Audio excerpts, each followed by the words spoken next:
Magnante. Steve Magnante here in Burlington, North Carolina at the McCandless collection with Herb McCandless, the father of this whole thing, a legend in the Mopar drag racing world. And we're standing in front of your 65 Plymouth Savoy race Hemi. Tell me more about this. Well, in 65, Chrysler decided to really go racing. They had built a few package cars in 63, 4 back in there, but they built 100 of these cars with the 426 Hemi cross ram in them, lightweight sheet metal, everything removed from the car. It didn't have to be on it. There were about 100 changes in this car from a production car that came off the assembly line. These cars were built to race. That's what they were built for. Drag racing specifically, drag racing, obviously. Yes. And post cars always, and the mighty 426 Hemi in its second year of operation. Yes. I think magnesium intakes for the first time on these. Yes, from aluminum magnesium cross rams. Yeah, amazing stuff. Lightweight, less is more. This is what started the 3,000-pound heads-up racing. And in the southeast part of the country is where we started all of it.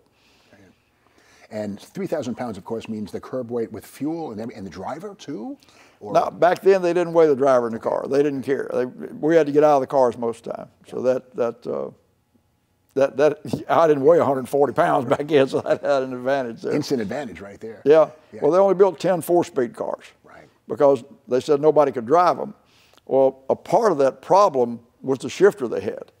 It was up under the dash, and you were trying to shift like this, and there's no way you could do that. So that bent handle, that weird handle. Yeah, that goofy thing they had. And I got a hold of Jimmy Kerr, who was the Hurst shifty doctor. He's a friend of mine, still a friend of mine. He's 90 years old or so, and we're still good friends. And told him that I wanted a shifter with the mechanism back beside me, where I was over the top of it. Well, he built 2 shifters, one for me and one for Dave Strickler. And we were the first 2 people that had them. And we put them in the cars, and I didn't have any trouble driving the car at all. It was just like driving anything else. It had a synchronized 4-speed transmission. There were no slick shifts. There were no pro shifts. We had synchronizers. Now, speaking of drivetrains, Mopar people watching this will know that Hemi cars with 4 speeds got Dana 60 rear axles, or did they? No, not till 67. I thought we died and went to heaven when we got the Dana. These things broke rear ends like crazy. We broke spider gears was the biggest problem. That was a weak link in the car. If I went to go race for 3 days, I always had 2 spare chunks with me. And if the chunk made it through the weekend, it got taken apart on Monday and new pieces put in it, because I know it wouldn't do the second weekend. Did you ever lose an important race because of a differential? Yes. Okay, tell me about that. I lost that. a $2,000 heads-up race outside of Chattanooga. I can't remember the name of that track. We're down to the final, and I left on the guy. He was mine, and the spider gear broke, and he got the 2,000. I got 500 or something like that, but it was a big deal, really big high-dollar race, highest dollar race we'd ever raced at, and I was fixing to win it. Now, the 65 was a package car. In other words, it was delivered to the racer, ready to go. Now, 67 brought something a little more detuned. Let's move on to that one. Okay. The Sox&Martin group, of course, were on top of the world in 65, because Ronnie was the best, him and Buddy, and they were running a funny car. And Mr. Cahill called him in the office in Detroit and told Buddy, he said, "We have not sold one nitro-burning 66 Barracuda. So we're going to do something different." So they put this 67 Street Hemi car together, and that's when they put the clinic program together. This was the backbone of the clinic program in 67. And so they were like racing a tank. They weighed 3,700 pounds. And I mean, they were good cars. We had Dana rear ends, nothing broke. We didn't have trouble breaking stuff. But, you know, it was not as much fun to drive as a 65 car because it was so heavy. Now, of course, still a 426, still a Hemi, but with different induction, no cross ram. There was a street Hemi. Yeah, it wasn't a 12.5 to 1, it was 11 to 1 or 10.5, whatever street Hemis were, with an inline 2.4s, didn't have a cross ram. It was actually a street car that turned into a race car. It didn't have lightweight sheet metal like that car did. It was a real car, basically. They just deleted the dum-dum and put the battery in the trunk and that kind of stuff.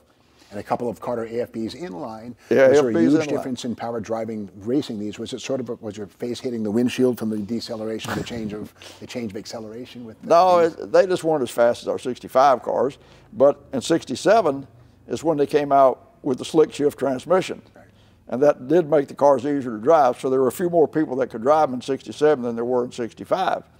But the heads-up stuff was where the money was, and where the more popular stuff was.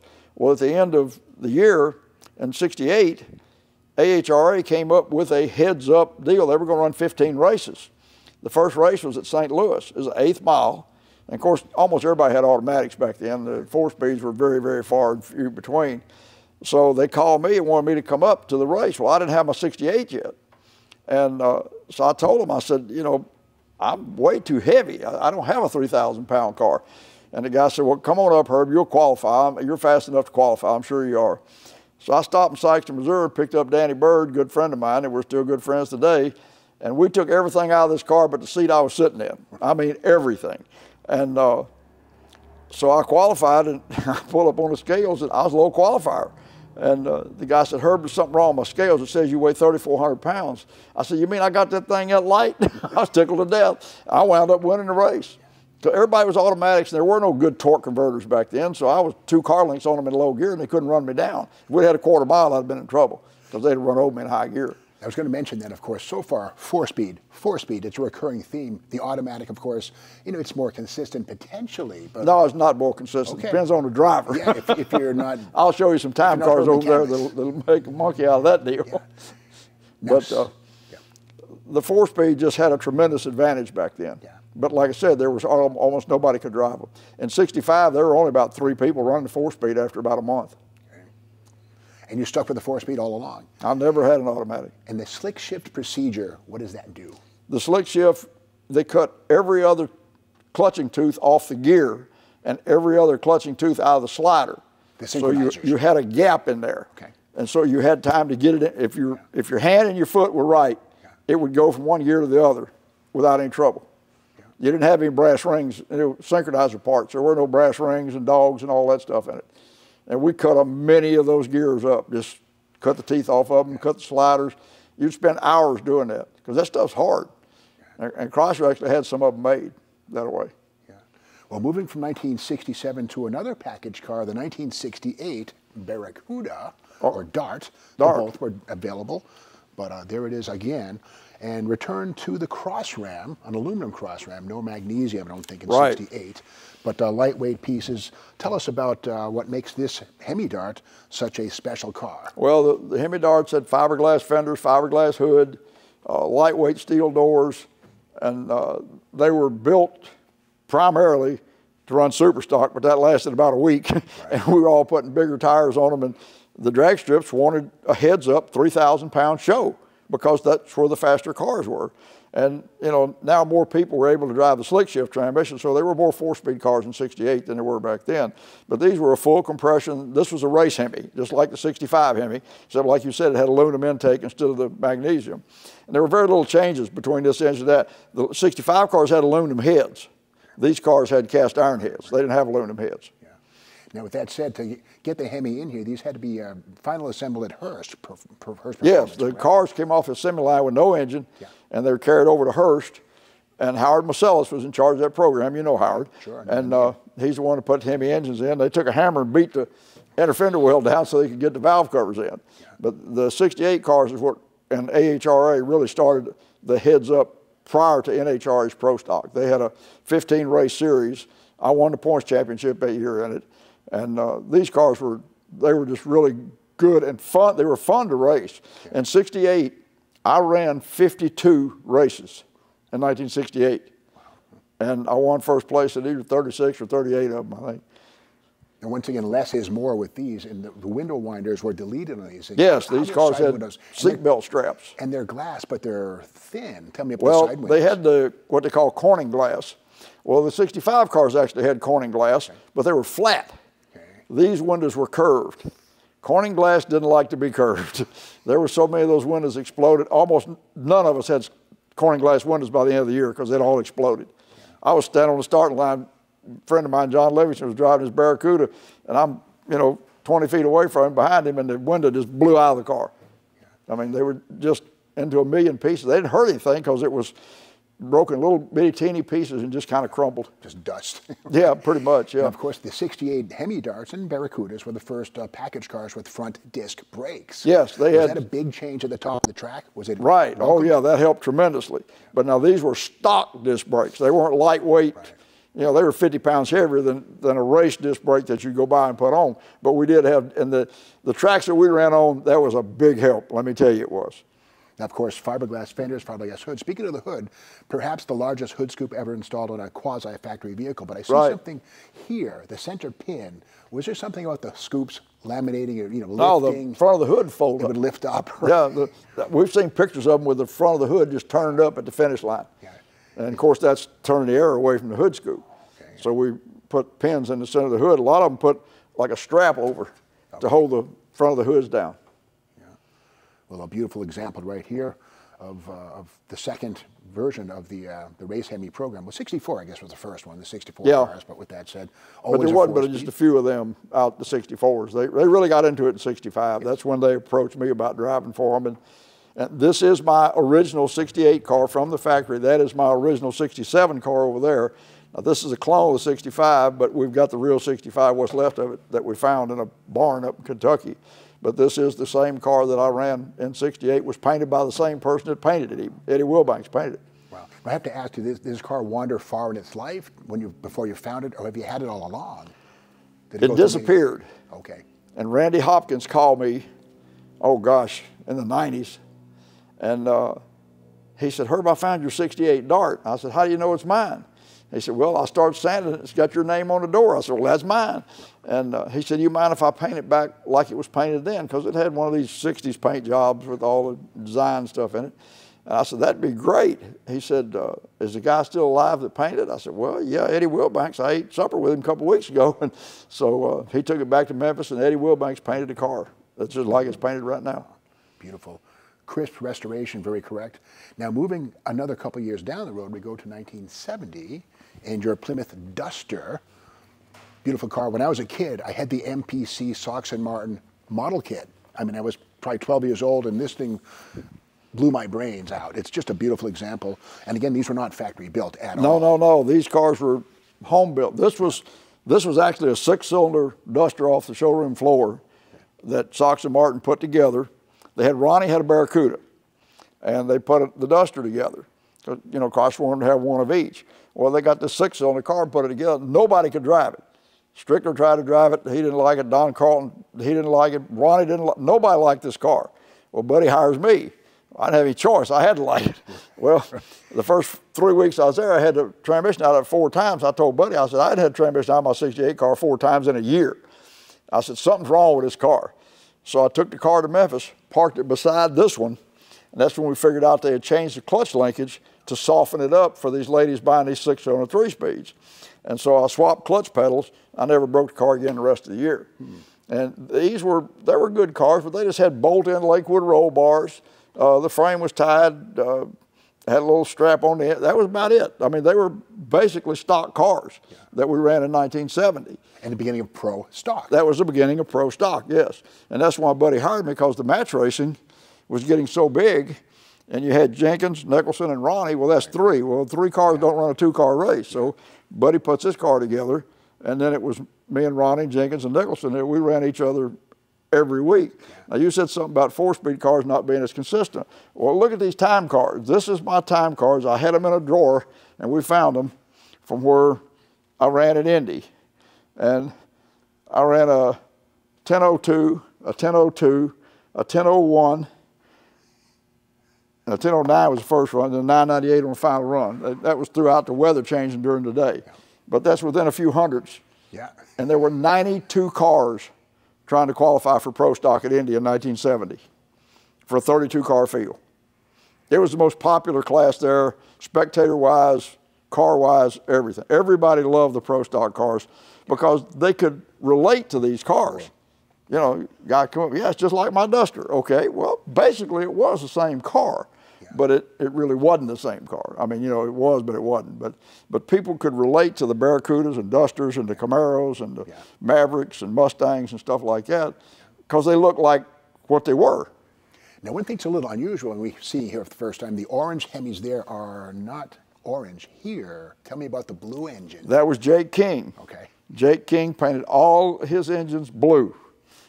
Jake was a Ford man before he came to work for Buddy and Ron. I read that. Yeah, but Jake, that was his trademark, was the blue engines. Yeah. And also the cross rams, no more of that. Dominators and a tunnel ram. Tell me about this. Well, we started out with the cross rams, and then Chrysler come up with this, what they call an IR manifold. It has no plenum.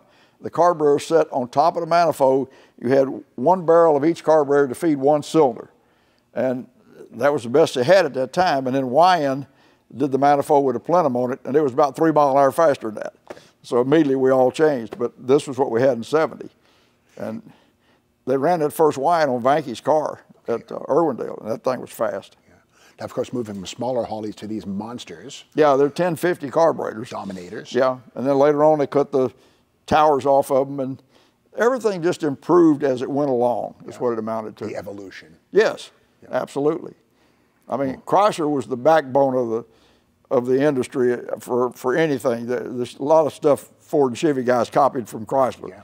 All the Chevy stuff were running Chrysler transmissions because they didn't have anything that hold up. The 833. Lakewood made an adapter plate that you bolted your Lakewood adapter plate to your bell housing and bolted your Chrysler transmission to it. Yeah. Well, speaking of evolution, let's move on to a very special car in the right corner here. Okay. Where do we begin on this one? Well, this car's got a lot of history. They wanted to put a Dodge together so the sox&Martin team would have a Dodge and a Plymouth. They delivered a body in white, which is a roof, quarter panels, a floor, and I think it had the doors on it. And it was all acid dipped. I mean, to the point that it was really thin. And we put this car, we built a fixture for it, an I-beam fixture, mounted on a fixture, and then we started in on it to build it into a pro stock car. And they changed the rules that year. You could put a rack and pinion on them. Nobody ever put a rack and pinion on a Chrysler car before. So Gail and I were one of the first people to put this thing together, and Chrysler was scared to death we was going to kill ourselves. So they sent down a bunch of engineers with a bunch of equipment to test, to measure everything. Well, Gail and I had worked on it about 3 weeks to get this rack and pinion where it was supposed to be, maybe even 4 weeks. We worked on it a long time. And so where the toe end didn't change when the car came up, you turned left, it turned left, it turned right, it turned right. It did everything right. Well, I was gone with Buddy somewhere that day. We had something we had to do. And they came in, bolted all this stuff to the spindles, jacked it up, jacked it down, turned it left, turned it right, packed their stuff up, and went back to Detroit. They said, y'all got it figured out. Okay. And this car, from the very first pass I made in it, was absolutely the best car I ever drove. And this thing went for about 3 months in 72 where it didn't lose a race. It didn't break parts. I broke 2 spider gears in the car all year long.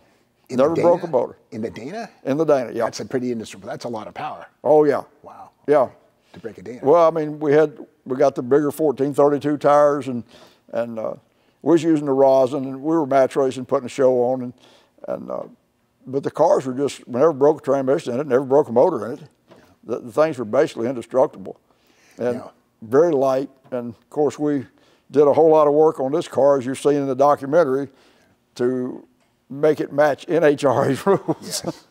They made the rules, we played by them. Yeah. Speaking of which, it looks kind of funny in the wheelbase department. Tell me about the rear wheel axle centerline. Okay, I'll give you the whole story here. NHRA said they were going to stop us from messing with the cars. They knew we was all messing with the cars. Everybody was doing it. And so they said they was going to measure from the center of the wheel to the tip of the bumper, center of wheel to center of wheel, center of wheel to the tip of the back bumper. So we just lengthened the front fenders 2 inches, moved the frame rails forward 2 inches, moved the wheels forward 2 inches. That measurement was right. Well, we had to make it right, so we moved the back wheels up 2 inches so the wheelbase would be right.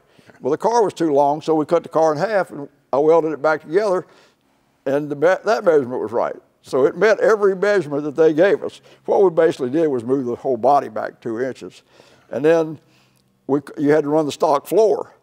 So we cut 140-something spot, well, 143 if I remember right, spot welds to get everything out. And we raised the floor up 2 inches, which essentially dropped the body down 2 inches. If we didn't raise the floor stayed the same distance from the ground, but we dropped the body down 2 inches. I welded everything in this car, everything. And Gail and I made this car stiffer than anybody was building them back then. We started taking it off the fixture, and we could see the car moving. We was taking it off the fixture. We put it right back down. We went back in. If you feel right up here, the roll cage is welded to the roof. Yes, it is. Right here. Feel this piece of metal. Come back here. There's webs. Feel that web right there? Oh, yes. Yeah. We'd take 1/8-inch steel, about 2 inches wide, and weld it to the roof, weld it to the A-pillar, down to the rocker panels. Anywhere that we could weld the roll cage to the body, we welded it to the body. I was at a Chrysler test one day, and I happened to be standing beside Dick Landy's Challenger, which is a really good car, but it's an acid dip car. He let go of the clutch, and I could stick my hand between the door glass and the roof. The car was twisting that much. Well, the cars always picked up the left front wheel when they left back then. You'll never see a picture of this car that both front wheels aren't the same distance off the ground. It never twisted, never did any of that stuff. I mean, this thing drove perfect from the first run I went down the track in it. Now, of course, by the time this was built, the Dusters, torsion bars, and inner fender walls were gone. Of course, we have coilovers. Well, no, we had torsion bars to start with. Okay. Yeah, these cars, they had torsion bars. Of course, now we put an E-body K-member in it and moved the frame rails out 1 inch on each side. And people would look at my headers and say, boy, your headers sure do fit good. Yep. No, I had 2 inches of clearance they didn't have. And it didn't hurt anything. It all worked out. We made it all work. But it was a torsion bar car. Well, when the car did the giant wheel stand in Englishtown, when it went up on the back bumper, and it did it twice, that's why there's so many pictures of it, and I drove it completely through it and set it down, never scratched the oil pan. And we went to a test on Tuesday at Milan, and Mr. Hoover said the car acts like a pogo stick when it takes off. So I took the torsion bars out of the car. He said, we got to stop that. So I took the torsion bars out of the car, drove it up the starting line, made 3 burnouts, and the car just took off like that. It never did it, never raised up, did nothing. But I got out of the car and I said, boy, that felt terrible. And Al Adam laughed. He said, that's the quickest that car's ever been in 60 feet. So we came home and I took the torsion bars and put them in a lathe. I spent 9 hours because the spring goes away from the tool. Yeah. I had them about that big around when I got through with them. We put them in the car's immediately about 500s quicker.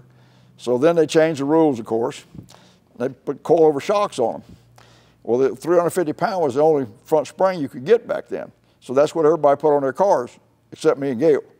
I got a bucket of nitric acid and put the 350 pound spring in the nitric acid, and when I got through with it, I could take my foot and mash it down. And I didn't weigh 350 pounds. So we put those on the car, and it was just, this car just, you don't understand how good a car can drive till you get in and out of different cars, which I've been in and out of a whole lot of different cars. I mean, Maxwell, I was Maxwell's toy driver. I think he'd come and get, will you drive this? But this car was absolutely the best car I ever drove. I loved every pass I made in it.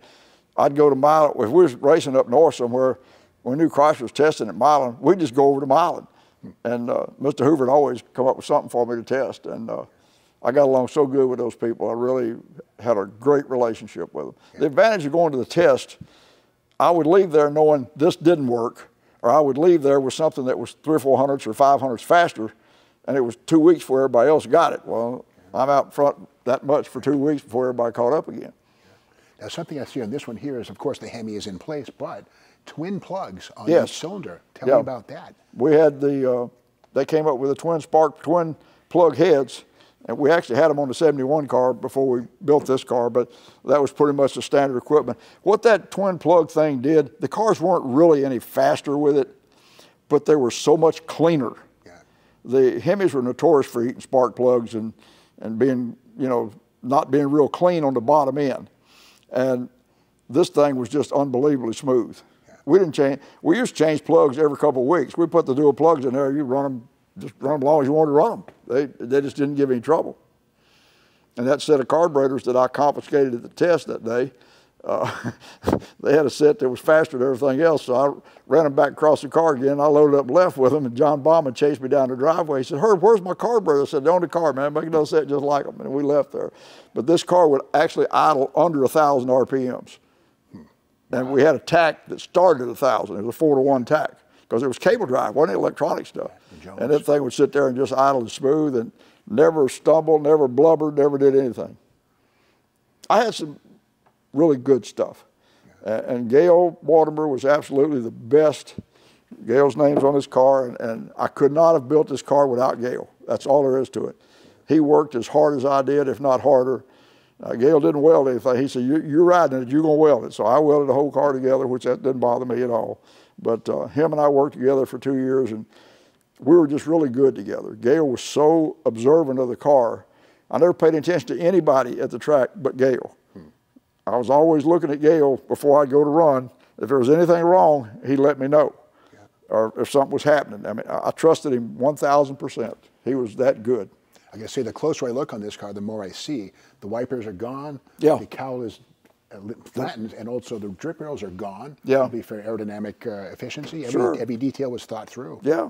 Try to make it as good as you can. And Chrysler had us some windshields made for these cars that were several pounds lighter than a stock windshield. Okay. Now, you talk about some nervous people. We got that lightweight windshield. We're trying to put that thing in there. Whew, we're scared to death. Right. But we got it in. As far as I know, that's still the windshield that's in it. We never changed it. Yeah. You know, we built these cars to race. That's all they were good for. I mean, we had magnesium wheels. We had aluminum brakes before anybody did. Yeah. Elmer, that worked at Sox&Martin, he made the hubs and everything on the lathe in there, and we had the rotors flame cut, and we built our brackets and put it all together. Yeah. We used a little Hurst Earhart caliper, full pads about that big around, and you had to put pads in it about every 3 weeks, but we didn't care. Yeah. That was just part of the maintenance on the car. Well, I got to say, I'm honored to be in your presence and to get this tour in your, Mr. 4-Speed right here with several of your iconic race cars that you still have, which is an amazing feat right there. Some are restored, but they're beautiful, and to have them again. Do you race any more, and what is your current hot rod or project car that you're working on? Well, I got several cars. I have a 61 Chrysler 300G. I put a 5.7 Hemi in. I've only put 125,000 miles on it since I built it.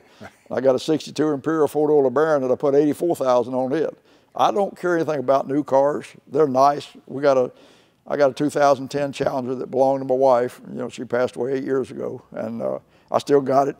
I might drive it once every couple months just because I'll keep it. But I love the older car. I just finished a 59 Imperial 2-door hardtop stainless steel roof car. I'm driving a 60 Plymouth out here today with a 5.7 Hemi in it. Just a fantastic car. But I just love the old cars, and they're very dependable if you fix them right, and I just enjoy taking them in a million pieces and putting them all back together, and putting backup cameras and satellite radios, and I'm a wiring nut, so I really enjoy it. But I use the cars. I drive them everywhere. I mean, I don't think anything about getting in it, going to St. Paul, Minnesota, or Florida, or anywhere. I set the cruise, turn on the satellite radio. My 61 has a factory air unit in it. Wow. The original unit is still in it. Yeah. I put a new compressor and a new condenser in front of the radiator, and everything else is 61 in it. Yeah. And it works perfect. Well, thank you for the tour, and greatly appreciated. Herb McCandless, Mr. 4-Speed, a legend in the drag racing and moped Thank you, sir. world. Appreciate you being here. Thank you. It's an honor to have you in our museum here. My son Michael's the one that put all this together. You've met him. He's a fantastic person.